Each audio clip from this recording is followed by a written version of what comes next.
સુરતના લિંબાયત વિસ્તારમાં માનવ તસ્કરીનો એક ચોંકાવનારો કિસ્સો સામે આવ્યો છે, જ્યાં એક ગરીબ શ્રમજીવી પરિવારની સગીર દીકરીને નશાકારક પદાર્થો આપીને 10 દિવસની અંદર 2 વખત વેચવામાં આવી હોવાનું અને તેના બળજબરીપૂર્વક લગ્ન કરવામાં આવ્યા હોવાનું સામે આવ્યું છે તથા લગ્નની તસવીર પણ સામે આવી છે।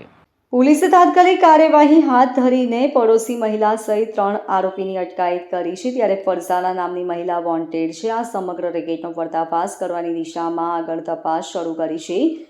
લિંબાયતના મીઠીખારી વિસ્તારમાં રહેતી એક 15 વર્ષીય સગીરા, જેની માતા કેટરિંગનું કામ કરે છે અને પિતા બીમાર રહે છે, તે આ માનવ તસ્કરીનો ભોગ બની હતી। આ ઘટના લગભગ 5 મહિના પહેલા બની હતી।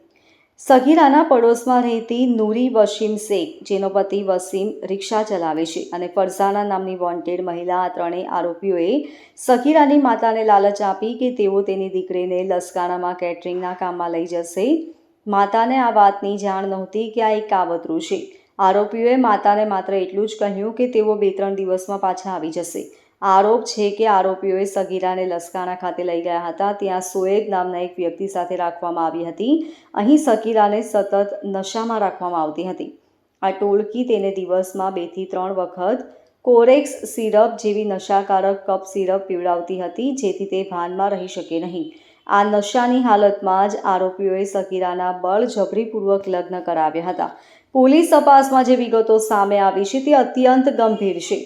આરોપીઓએ સગીરાને 2 અલગ અલગ જગ્યાએ 2 વ્યક્તિઓને વેચી હતી। સૌપ્રથમ તેઓએ સગીરાના નિકાહ સોએબ સાથે કરાવ્યા હતા, માટે તેઓએ સોએબ પાસેથી 50,000 લીધા હતા। આ લગ્ન પછી પણ સગીરાને ત્રણેય આરોપીઓએ સોએબ સાથે રાખતા હતા। 10 દિવસ બાદ આરોપીઓ ફરીથી સગીરાને મહારાષ્ટ્રના સોલાપુર ખાતે લઈ ગયા હતા। ત્યાં લગ્નમાં કેટરિંગનું કામ છે કહી લઈ ગયા હતા। ત્યાં તેઓએ સગીરાને મહારાષ્ટ્રના એક યુવકને વેચી દીધી હતી અને તેના હિન્દુ રીતિરિવાજ મુજબ મંદિરમાં લગ્ન કરાવ્યા હતા। આ યુવક પાસેથી ટોળકીએ 2 લાખ રૂપિયા લીધા હતા। સોલાપુરમાં સગીરાને 15 દિવસ રહેવાનું કહેવામાં આવ્યું હતું। આ બંને ઘટનાઓમાં સગીરા સાથે 2 વખત દુષ્કર્મ પણ આચરવામાં આવ્યું હતું। સગીરા કોઈક રીતે નશાની પકડમાંથી બહાર નીકળી અને તેને પોતાની માતાને ફોન કરીને મદદ માંગી હતી। તેણે ફોન પર રડીને કહ્યું કે अम्मी मुझे सोलापुर से निकालो, मुझे फरजाना ने किसी को पैसे लेकर बेच दिया है। સગીરાની માતાએ તાત્કાલિક પડોશી નૂરી શેખનો સંપર્ક કર્યો અને પોતાની દીકરીને પાછી લાવવાની વિનંતી કરી।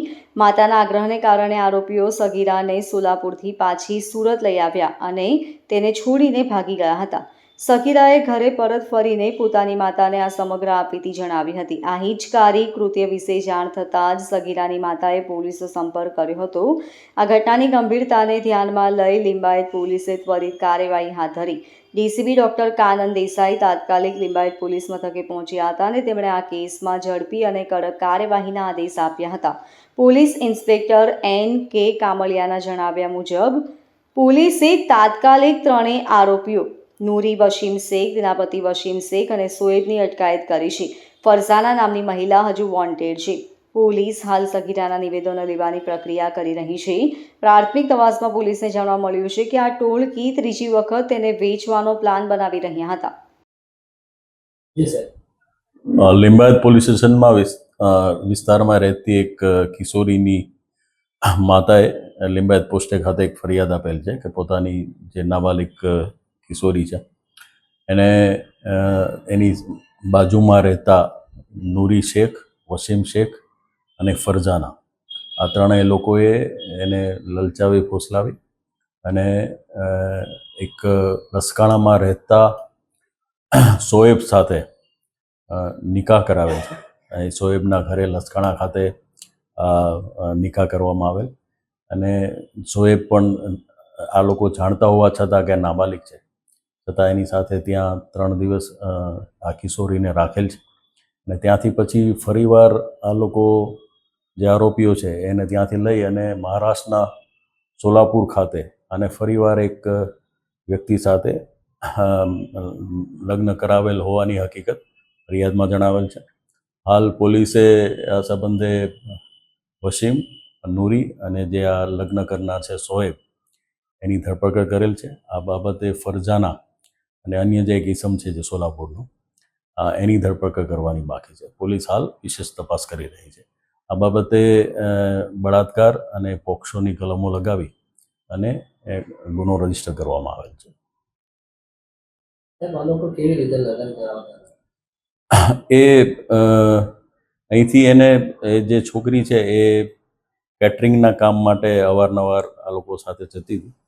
એ દરમિયાન એ લોકોએ છોકરીને ડરાવી, ધમકાવી, લલચાવી અને આ જે છે શોએબ લસકાણા ખાતે એના ઘરે લઈ ગયેલા અને ત્યાં એમની ધાર્મિક વિધિ પ્રમાણે એના મેરેજ કરાવેલા એવું હાલ જણાય આવે છે.